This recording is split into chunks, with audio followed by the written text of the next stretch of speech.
Hello, today's devotional can be found in Philippians chapter 4, verse 5. Let your moderation be known unto all men. Okay, so there is an importance of having moderation in all things, even in living the gospel. We have to do it sensibly. We have to follow the spirit of the law, but we don't have to be so obsessed with the commandments and everything else in the gospel that we make people uncomfortable. We can be kind and loving towards others and still keep to our standards. We can still show love and compassion and yet hang on to our virtue. We cannot be so uptight that we judge everyone we see. Because everyone has a background of different beliefs. And they try their best to treat everybody well, even with their beliefs, so why can't we do the same? And you know what? We shouldn't be ashamed of showing moderation in all things. We shouldn't be ashamed of loving others and not judging them. We shouldn't be ashamed of being Christ-like simply because Christ was not ashamed of being himself, so why would we want to be ashamed of being like him?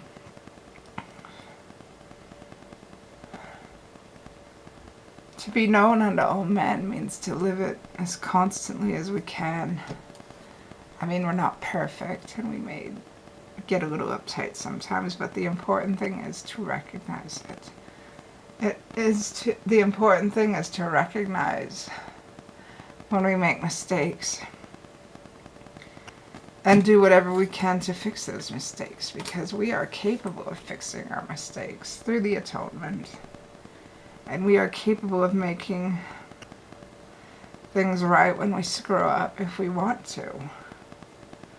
When we recognize that we're not doing what we should, then there's a greater chance that we can be healed and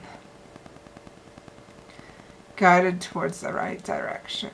But if we don't recognize what we're doing wrong, if we don't recognize that we do have responsibility over our actions and the way we feel, well, then we're probably not going to get out of the funk we're in, because the Spirit can't help us if we aren't willing to be helped. We must have moderation in all things, even in the way we deal with things.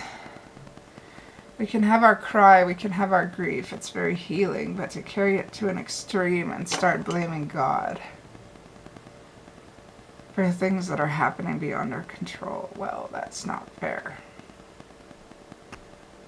Trials come to everyone, nobody's immune. And they aren't God's fault. They just happen.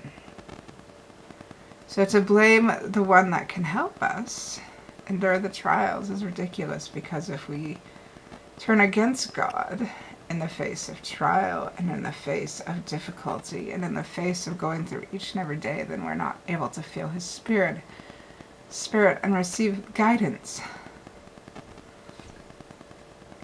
Our moderation includes knowing when to ask for help, and understanding that sometimes things just happen, and God is not to blame, and there's no point in cursing him when things do happen. I mean, asking for help is part of moderation. Recognizing our need for it, that we can't do all things on our own, we can hardly do anything on our own, is part of spiritual moderation. If we pretend to be tough and refuse to rely on God, we're not moderating. Likewise, if we can't make our own decisions responsibly, then we're not moderating either. Because God gives us our agency and he expects us to use it and learn from it. So we have to show that we are responsible decision makers. That is part of moderation.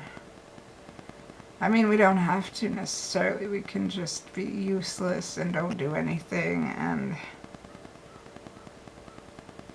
blame others when things happen instead of looking at what we can do about them. Moderation includes problem-solving skills. And nobody's are perfect, but at least if we try, that effort will be blessed. And we cannot be afraid to show that we are able and willing to take on life, because we will not be alone. God and Jesus Christ will be there to help us if we seek it. And with that said, I love you all so very much. And I say these things humbly in the name of Jesus Christ. Amen.